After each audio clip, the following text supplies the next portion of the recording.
తెలంగాణతో పాటు ఏపీలో కూడా ఇటీవల కొంతకాలంగా హడలెత్తిస్తున్నటువంటి పేరు ఏదైనా ఉందంటే అది హైడ్రా. ఏదైతే హైదరాబాద్లో అక్రమ నిర్మాణాల కూల్చివేతకు రేవంత్ రెడ్డి సర్కారు ఏర్పాటు చేసినటువంటి హైడ్రా ఉందో రెండు తెలుగు రాష్ట్రాల్లో చర్చనీయాంశంగా మారింది. ముఖ్యంగా తెలంగాణలోని రాజకీయ నేతలు కానివ్వండి, పారిశ్రామికవేత్తలు కానివ్వండి, సినీ ప్రముఖులు కానివ్వండి, వాళ్ళు ఎవరైనా సరే వాళ్ళ గుండెల్లో రైళ్లు పెరిగెత్తిస్తున్నటువంటిది హైడ్రా. ఎందుకనంటే వాళ్ళు అటుపక్క వ్యక్తి ఎంతటి వ్యక్తి అయినా, ఈవెన్ కాంగ్రెస్ పార్టీ నేత అయినా సరే అక్రమంగా ఏదైనా నిర్మాణాలు చేపట్టారు అని తేలితే వాటిని కూల్చేస్తామని చెప్తున్నారు. ఇటీవల కాలంలో వేల కోట్ల రూపాయల ఆస్తులను స్వాధీనం చేసుకోవడం, ముఖ్యంగా హీరో నాగార్జునకు చెందినటువంటి ఎన్ కన్వెన్షన్ ఏదైతే కూల్చివేశారో అది ప్రముఖ చర్చనీయాంశంగా మారింది. దాంతో హైడ్రా మరింత పబ్లిసిటీగా మారింది. మరి అక్కడ వరకే పరిమితమైందా మరి ఆంధ్రాలో లేదా అంటే ఆంధ్రాలో కూడా హైడ్రా తరహా ఒక వ్యవస్థను ఏర్పాటు చేయడానికైతే చర్యలు తీసుకుంటున్నట్టు తెలుస్తుంది. ఇటీవల మంత్రి నారాయణ, పురపాలక శాఖ మంత్రిగా ఉన్నటువంటి నారాయణ దీని మీదే గతంలో ఒక స్టేట్మెంట్ ఇవ్వడం జరిగింది. నాగార్జున ఎన్ కన్వెన్షన్ కూల్చివేసిన సమయంలో ఏపీలో కూడా ఈ తరహా వ్యవస్థను ఏర్పాటు చేస్తామని చెప్పి ఆల్రెడీ ఒక స్టేట్మెంట్ ఇచ్చారు. తాజాగా దీనికి సంబంధించి నిన్న కూడా మరొక స్టేట్మెంట్ అయితే ఇవ్వడం జరిగింది. ఆక్రమణలో అంతు చూస్తాం, చెరువులు కాలువలపై అక్రమ నిర్మాణాల తొలగింపుకు ప్రత్యేక చట్టం, తెలంగాణలోని హైడ్రా తరహాలో రాష్ట్రంలో కూడా వ్యవస్థ, బుడమేరు వరదలకు వైకాపా ప్రభుత్వ నిర్లక్ష్యమే కారణమని చెప్పి చెప్పడం జరిగింది. ఈ హైడ్రా అనేది బుడమేరు వరదల తరువాత రాష్ట్ర ప్రభుత్వం సీరియస్గా తీసుకుంది. ఎందుకంటే బుడమేరు వరదలకు ప్రధాన కారణం ఆక్రమణలు అనేది ప్రభుత్వ వాదన. ఏదైతే విజయవాడ పరివాహక ప్రాంతం ఉందో బుడమేరుకు సంబంధించి ఆనుకున్నటువంటి ప్రాంతం మొత్తాన్ని కూడా వైసీపీ నేతలు ఆక్రమించుకున్నారు. ముఖ్యంగా మల్లాది విష్ణుతో పాటు మరికొంతమంది ఎవరైతే మాజీ దేవాదాయ శాఖ మంత్రి ఉన్నారో వీళ్ళంతా కూడా ఆక్రమించుకున్నారనేది ప్రధాన వాదన. ఈ నేపథ్యంలో కేవలం బుడమేరే కాదు, ఇలాగా అనేక కాలువలు చెరువులతో పాటు ఇలాగా చిన్న చిన్న నదులకు సంబంధించి కానివ్వండి లేదా కాలువలకు సంబంధించిన వాటి స్థలాలను కానివ్వండి వాటిని పూడ్చుకుంటూ వచ్చేసి ఆక్రమించుకున్నటువంటి పరిస్థితి. ఈరోజు వరద నీరు బయటకు వెళ్ళడానికి లేకుండా ఉండటానికి ప్రధాన కారణం ఈ ఆక్రమణలే. ఒక పక్క జగన్మోహన్ రెడ్డి గతంలో వీటి ఏదైతే ఈ కాలువల పూడికి తీత కానివ్వండి, గుర్రపడెక్క తీత కానివ్వండి, గట్లను పటిష్టం చేయడం కానివ్వండి, ఇలాంటివన్నీ మానేయడంతో పాటు ఆక్రమించుకోవటమే ఈరోజు విజయవాడ మునిగిపోవడానికి ప్రధాన కారణం. దీని మీద చంద్రబాబు గారు కూడా చాలా సీరియస్గా ఉన్నారు. భవిష్యత్తులో ఇలాంటి వరద వచ్చినా సరే విజయవాడ ఇబ్బంది పడకుండా ఉండేందుకు చర్యలు తీసుకుంటున్నామని చెప్పారు. ఈ నేపథ్యంలోనే అసలు బుడమేరు వరదల్లాగానే రేపు వేరొక ప్రాంతాల్లో కూడా ఏదైనా వరద నీరు వస్తే ఇబ్బంది పడే ప్రాంతాలు కొన్ని ఉన్నాయి. ఎందుకంటే ఆక్రమణలు ఉన్నాయి. సో వాటి తొలగింపుకు మేము ఏమాత్రం వెనకాడకపోము. ఏపీలో కూడా హైడ్రా తరహా ఒక వ్యవస్థనైతే ఏర్పాటు చేస్తామని కొండ బద్దలు కొడుతూ నిన్న నారాయణ అయితే కొన్ని ప్రకటనలు చేయడం జరిగింది. సో ఇది ఆసక్తికరంగా మారింది. ఆంధ్రప్రదేశ్లో కూడా ఆసక్తికరంగా మారింది. ఎందుకంటే తెలుగుదేశం పార్టీ వచ్చిన తర్వాత ఒక వైసీపీ పార్టీ కార్యాలయాన్ని అక్రమంగా నిర్మిస్తున్న పార్టీ కార్యాలయాన్ని కూల్చివేయడంతో పాటు ఇతర పార్టీల ఏదైతే జిల్లాల్లో ఇతర నిర్మాణ భవనాలు ఉన్నాయో వాటికి నోటీసులు కూడా ఇవ్వడం జరిగింది.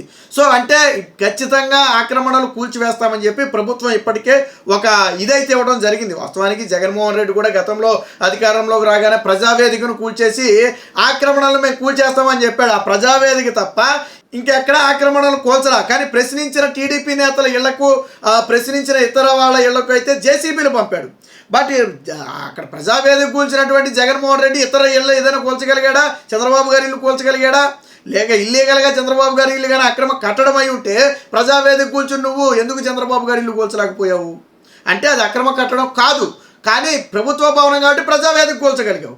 కానీ ఈరోజు నిజంగానే అక్రమ కట్టడాలు కూల్చాల్సిన అవసరం ఉంది. ఎందుకంటే ప్రజలు ప్రాణాలు కూడా ప్రమాదంలో పడ్డాయి. బుడమేరు వరద తర్వాత మనం చూసాం. బుడమేరు వరద ఊహించని వరద, ఒక్కసారిగా వచ్చిన వరద.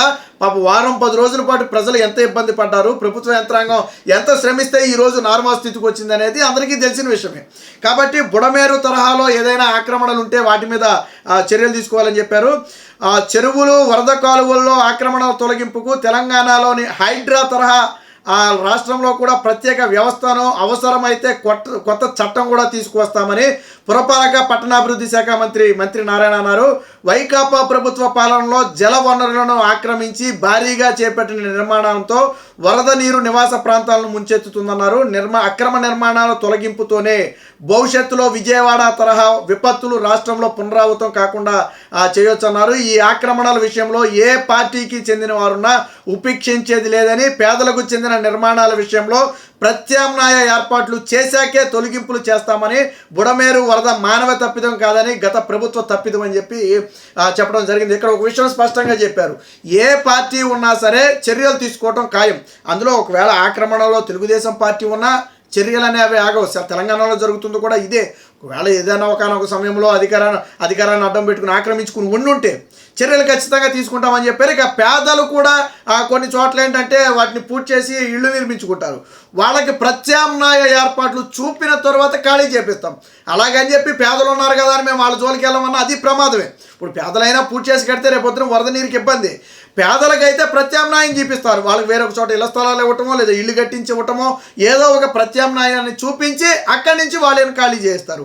మొత్తంగా పార్టీలకు అతీతంగా ఈ హైడ్రా తరహా వ్యవస్థను ఏర్పాటు చేసి రాష్ట్ర వ్యాప్తంగా పూర్తి స్థాయి ప్రక్షాళన చేపట్టాలని రాష్ట్ర ప్రభుత్వం ఒక నిర్ణయానికి వచ్చింది.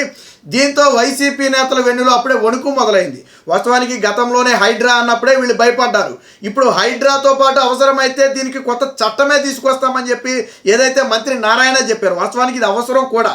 ఏ పార్టీ ఉన్నప్పటికీ కూడా ఒక చట్టం ఉండి ఆక్రమణల తొలగింపుకు సంబంధించి పటిష్ట ఏర్పాట్లు చేస్తే భవిష్యత్తులో ఇలాంటి ప్రకృతి విపత్తుల సమయంలో ప్రాణాలు కాపాడుకోవడానికి, ఆస్తి నష్టాన్ని కాపాడుకోవడానికి అవకాశం ఉంటుంది. ప్రకృతి కన్నెర్ర చేస్తే ఎంతటి వారైనా సరే చేతులెత్తేయడం తప్ప చేసేదే ఉండదు. ఇది జగమెరిగిన సత్యం. మన విజయవాడే ఒక ఉదాహరణ.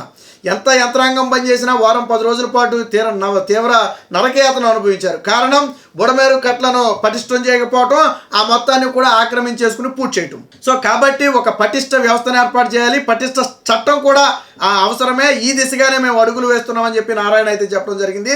దీంతో వైసీపీ నేతల వెన్నులో వణుకు మొదలైంది.